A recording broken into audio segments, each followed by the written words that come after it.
Salut mes gâtés, bienvenue sur cette vidéo. Donc comme vous l'aurez sûrement compris, nous allons parler de portage. Donc comment j'en suis arrivée au portage? En fait c'était il y a 7 ans, pratiquement 6 ans plutôt. Donc mon fils avait 9 mois environ et j'étais enceinte de 6 mois de ma fille. Et je trouvais vraiment très pénible de devoir sortir la poussette de la voiture, mettre mon fils dedans. En plus, il commençait déjà à marcher. Donc, c'était pas pratique. Il avait pas forcément envie de rester assis. Ce qu'il aimait bien, c'était être dans le caddie, pouvoir se mettre debout et tout ça. Donc, on n'avait pas forcément besoin de toujours sortir la poussette. Mais si en sortant des supermarchés, on voulait faire un petit tour, ben, il fallait récupérer cette poussette et tout. Franchement, c'était pas pratique. Puis vous savez, quand vous avez la poussette au fond du coffre, les courses par-dessus, si vous avez besoin de la poussette, c'est vraiment la galère. Donc je trouvais pas ça très cool. Du coup, qu'est-ce que j'ai fait? Bah, comme toute personne bien pensante, je suis allée dans un magasin de puériculture et j'ai acheté un porte-bébé. Donc on m'a vanté les mérites d'un porte-bébé pour le mettre, patati patata, c'est sécurisé, faut clipser ci, faut faire ça, machin. Bon, c'était bien beau toute cette histoire, mais c'était vraiment pas pratique. Franchement, une vraie galère. En plus, j'étais enceinte. Donc avec mon gros ventre, puisque pour une deuxième grossesse, on a le ventre qui est proéminent beaucoup plus tôt et qui est souvent beaucoup plus gros. Donc bah, c'était vraiment pas cool quoi. Je veux dire, c'était pas adapté pour porter son bébé tout en étant enceinte. Donc en fait, je l'ai utilisé qu'une ou deux fois.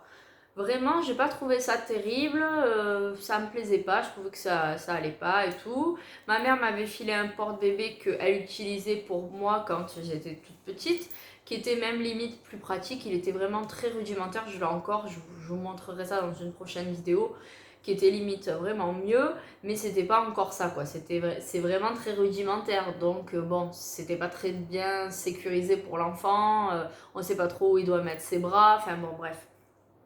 Du coup, j'ai commencé à faire des recherches sur internet et j'ai découvert le portage avec des écharpes. Et j'ai découvert que dans pratiquement le monde entier, c'est quelque chose de naturel. Les femmes, lorsqu'elles accouchent dans des pays comme sur des continents même, comme l'Afrique, l'Asie, l'Amérique du Sud par exemple, les femmes malheureusement accouchent et doivent retourner travailler dès le lendemain parce qu'elles n'ont pas le choix si elles veulent se nourrir et nourrir leurs enfants. Et en fait, ce qu'elles font, c'est que il n'existe pas de nounous ou de choses comme ça dans ces pays, donc sur ces continents, bien souvent. Du coup, elles emportent leur bébé avec elles en mode portage. Du coup, je me suis dit, bon, je me sens pas du tout la dextérité de devoir nouer moi-même et tout, et porter mon enfant à l'africaine dans le dos dès qu'il est tout petit et tout. Du coup, je me suis dit de bien avoir des systèmes plus simples à l'européenne et effectivement, je suis tombée sur les écharpes de portage. Du coup, en faisant mes petites recherches, j'ai décidé de chercher un sling. Donc, c'est une écharpe avec deux anneaux et une longue bande de tissu. Vous voyez, donc c'est vraiment une très longue bande de tissu pour ceux qui ne connaissent pas. Voilà, et juste deux anneaux au bout qui sont très bien attachés. Donc je trouvais ça plutôt pas mal. Seulement à cette époque-là, et pourtant c'était pas il y a 10 ans, enfin il y a 15 ou 20 ans non plus, c'était il y a 6 ans, eh bien c'était pas encore bien démocratisé et en Auvergne je n'en trouvais pas ni dans les magasins ni sur internet. Et c'est au cours d'un séjour à Marseille, avant de partir, j'ai dit à mon mari, je regarde sur le bon coin. Effectivement, j'ai trouvé quelqu'un qui vendait cet anneau. Il était tout neuf, encore emballé. La dame n'avait pas trouvé son bonheur en fait en l'utilisant. Elle n'arrivait pas à l'utiliser. Du coup, elle le revendait. Donc, je l'ai acheté et je ne l'ai plus quitté. Vous voyez, ça fait 6 ans que je l'ai. Elle est toujours en super bon état. Lorsque d'ailleurs il a fallu que je revende, enfin que j'avais décidé de revendre toutes mes affaires de puériculture, c'est une des rares choses que j'ai décidé de garder parce que je ne pouvais pas m'en séparer. Ça représente vraiment beaucoup de choses pour moi. Je trouve que c'est quelque chose vraiment de formidable et de très pratique et je ne voulais absolument pas m'en séparer, donc je l'ai gardé et j'ai bien fait. Du coup, pour la petite histoire, lorsque ma fille est née, j'ai quasiment abandonné la poussette. Voilà. Le grand marché, à 12 mois, il cavalait partout, il courait, enfin bon bref, il était vraiment très dégourdi, il montait les escaliers et tout, bon, depuis belle lurette déjà. Du coup, il ne voulait pas aller en poussette. Et la petite, elle était, les premiers jours, elle a été un petit peu dans le cosy, et le cosy posé dans la poussette ou dans le caddie lorsque nous allions faire les courses. Et après quelques jours de vie, j'ai commencé à la porter. Et lorsqu'elle était toujours dans le cosy et la poussette, quand nous décidions de partir quelque part et que mon fils était fatigué, il allait directement dans l'écharpe de portage et il dormait dedans. Donc voilà, l'écharpe, ça a commencé à être une grande histoire d'amour lors de ma deuxième grossesse, puisque ça me permettait de porter mon fils en koala et de continuer à faire ce que j'avais à faire, mes courses ou quoi, sans être dérangée avec la poussette, le ci, le là, etc. Mon fils était en mode koala, donc c'est-à-dire la tête contre mon épaule, le corps autour de mon flanc, donc une jambe dans le dos, une jambe sous le gros ventre, une main sur la poitrine ou sous la poitrine entre la poitrine et le ventre et une main dans le dos. Et en fait, voilà, il était comme ça en koala et on pouvait faire plein de choses et c'était vraiment top. Vraiment aucun souci, ça nous a vraiment beaucoup aidé. Du coup, comme je vous disais, après on n'a quasiment plus jamais utilisé de poussette. J'ai revendu la poussette que nous avions. Nous avons racheté une autre poussette beaucoup plus simple. Il était hors de question pour moi d'acheter une poussette double. Je n'en voyais absolument pas l'intérêt. Déjà que j'utilisais très peu la poussette simple, même si j'avais 2 enfants d'âge rapproché, je n'en voyais pas l'intérêt. Mon fils adorait marcher. Je trouvais stupide, alors qu'il savait marcher, de le mettre dans la poussette pour le promener, sauf quand il y avait vraiment beaucoup de monde, et encore c'était plus pratique de l'avoir en portage qu'en poussette, parce que quand il y a beaucoup de monde, avec la poussette vous pouvez pas forcément circuler, c'est pénible, que lorsque vous l'avez en portage, vous pouvez vous faufiler entre les gens et faire ce que vous avez à faire sans gêner personne. Donc voilà, je voulais absolument pas d'une poussette double qui allait être encore plus encombrante, encore plus lourde, encore plus chiante à déplier. Donc voilà, on est parti dans l'aventure du portage très rapidement et ça a duré pendant 3 ans. J'ai continué à porter ma fille jusqu'à ses 3 ans, peut-être même une fois, elle devait avoir 4 ans. Parce que nous étions dehors de la maison, j'avais prévu le coup, j'avais pris ça et en fait elle avait dormi dans l'écharpe. Donc voilà, ça a été vraiment top. Donc comme je vous disais, après j'ai vendu tout mon matériel de puériculture et j'ai gardé cette fameuse écharpe. Lorsque j'ai su que j'étais enceinte du 3e, parce que oui, un jour nous avons décidé avec mon mari d'avoir un petit dernier. Qu'est-ce que j'ai fait ce jour-là? Nous avons décidé d'avoir un petit dernier, je tombe enceinte et là je me suis dit chic, la première chose que j'ai fait c'est ressortir mon écharpe et me dire que j'allais la réutiliser. Donc je l'ai lavée et je l'ai gardée dans mon armoire de fringues jusqu'au moment de faire la valise de maternité. Je ne voulais absolument pas l'oublier. J'étais persuadée que j'allais pouvoir l'utiliser dès la maternité. Et ce fut chose faite. En fait, à la maternité, je ne m'en suis pas servi vraiment pour porter mon fils, donc mon 3e enfant, durant la journée. Je m'en suis plutôt servi la nuit pour le bloquer contre moi. En fait, j'avais vraiment une hantise. Ce n'était pas d'écraser mon enfant, c'était qu'il tombe du lit. Parce qu'à l'hôpital, j'avais bien entendu un lit, une place, qui était plutôt étroit et assez haut. Et en fait, j'avais très peur de le faire tomber. En fait, de le tenir comme ça contre moi pendant que nous étions allongés. Et de, si jamais mon bras bascule, qu'il tombe ou je ne sais pas. J'avais vraiment très peur de ça.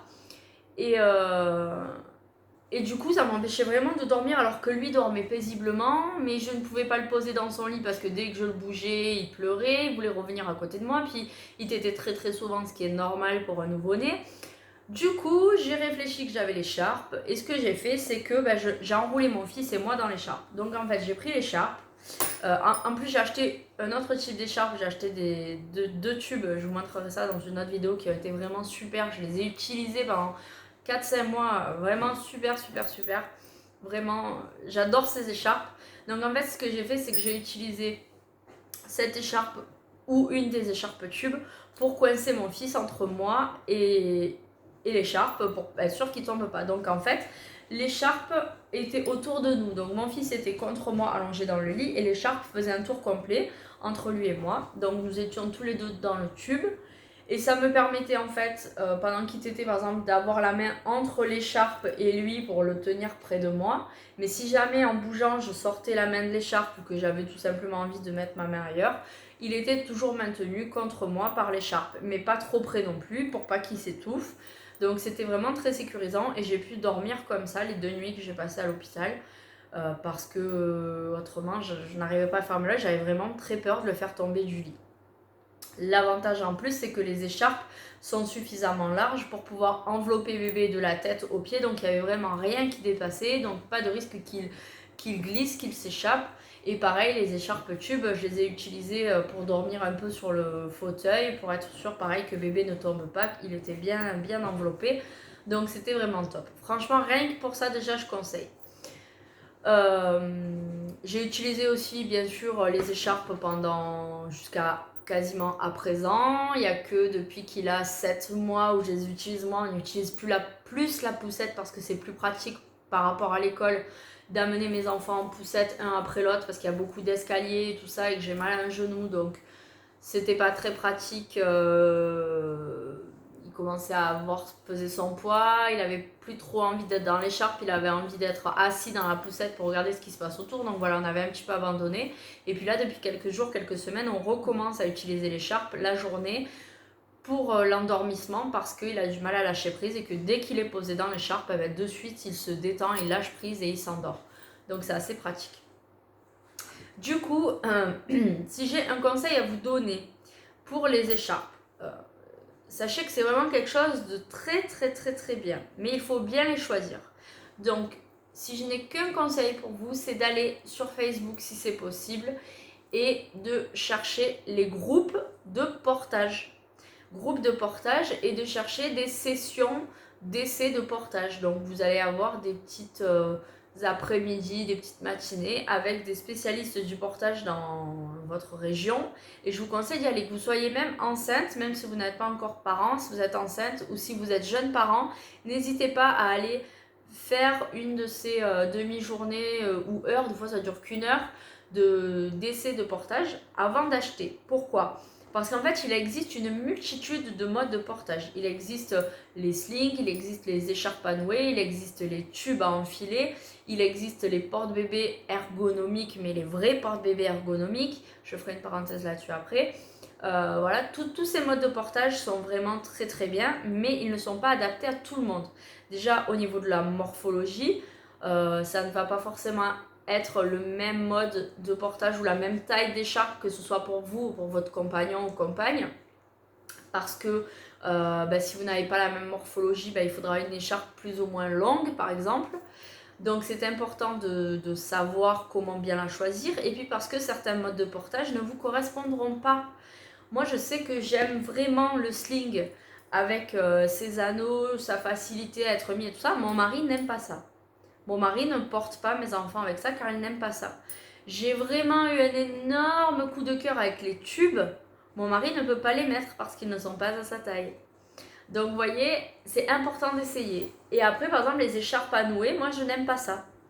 Je pense que mon mari serait plus à l'aise avec ça au niveau du portage en lui-même, mais moi je n'aime pas ça, donc je n'en ai pas acheté. Mais vous voyez, alors que je sais que ça correspond plus au mode de portage d'autres personnes. Donc c'est pour ça que c'est important d'aller voir, d'aller essayer, de tester pour vous faire une idée, pour comprendre et connaître ce qui vous correspondra le plus, pour être bien sécurisé quand vous allez porter votre bébé les premières fois en autonomie. Et pour éviter de faire un mauvais achat, parce que c'est quand même un achat qui est assez onéreux, même si vous les achetez en seconde main, ce qui est possible sur des sites comme Vinted, Le Bon Coin, le Market de Facebook. Vous allez trouver des écharpes en seconde main, mais ça peut être quand même assez vite onéreux si vous voulez des écharpes de bonne qualité. Et du coup, ce serait dommage de vous tromper et d'acheter une écharpe qui ne vous correspond pas, qui ne vous plaît pas, dont le mode de portage n'est pas adapté pour vous. Voilà, c'est quand même assez important. Il existe donc aussi des porte-bébés ergonomiques. C'est pareil, vraiment rapprochez-vous d'un groupe de portage pour qu'on vous explique lesquels sont réellement ergonomiques et lesquels ne le sont pas. Lorsque vous allez rentrer dans des boutiques comme Aubert, Autour de bébé, je sais pas, toutes ces boutiques de puériculture là, on va vous vendre bien souvent des porte-bébés avec plein de gadgets, des machins qui se clipsent, des ci, des là, des machins qui se tirent, qui se règlent. C'est bien beau, mais en réalité ce n'est pas du tout ergonomique. Et des fois sur la boîte c'est écrit en gros ergonomique, mais non, c'est pas ergonomique. Il faut un porte-bébé où votre bébé a vraiment les fesses plus basses que ses genoux, et que le dos soit bien arrondi. C'est vraiment très important. Il faut que vous soyez bien avec votre porte-bébé, mais il faut aussi que votre bébé soit bien dedans. Il y a certains porte-bébés aussi qui vont être adaptés à des bébés d'un certain âge. certains vont s'adapter aux nourrissons, certains vont s'adapter aux bébés un peu plus grands, de 2-3 mois, certains vont s'adapter aux bébés plus lourds.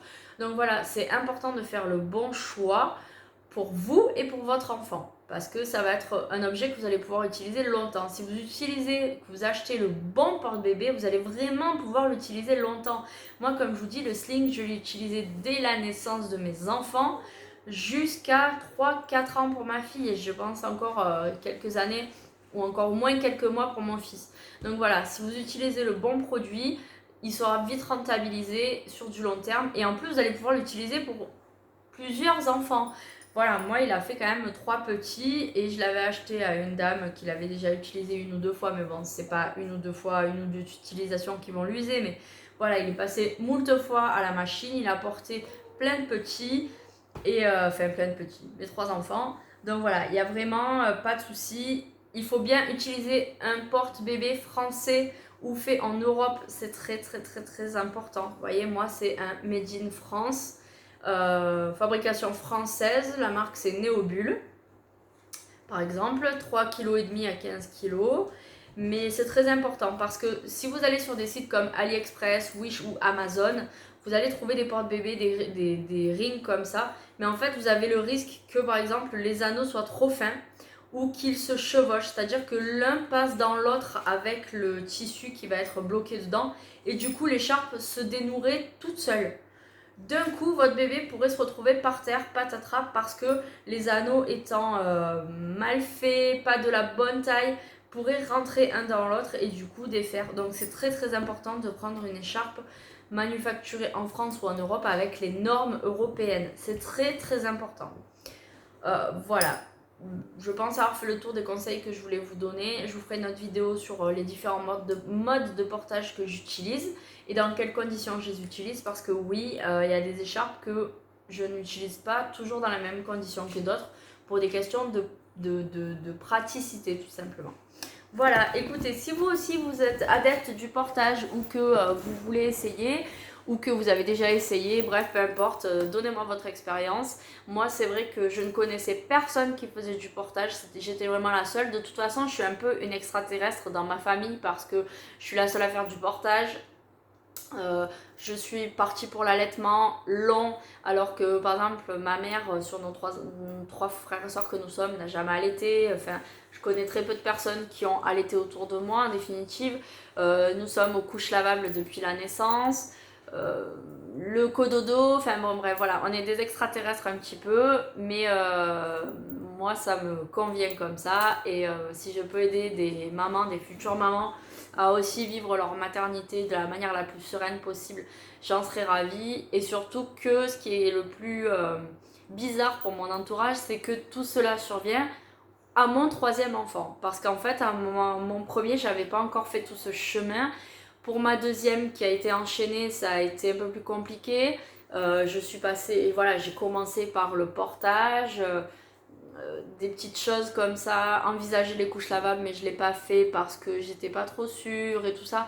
Mais une fois que j'ai avancé dans l'âge, que ma vie de famille était bien installée et tout ça, j'avais vraiment décidé que si je faisais un 3e enfant, j'allais imposer mes choix à mon entourage et même à mon mari, et que ça allait être comme ça et pas autrement. Donc c'est pour ça qu'on est passé aux couches lavables, que j'ai décidé d'accoucher sans péridurale, dans une structure beaucoup plus souple, dans une maison de naissance en fait, et tout ça. Donc voilà, c'est des choix qui ont été faits parce que j'ai décidé que maintenant je voulais m'imposer. Mais c'est vrai que des fois quand c'est notre premier enfant, ben, on n'ose pas trop, et franchement je vous dis, osez, le portage c'est la vie.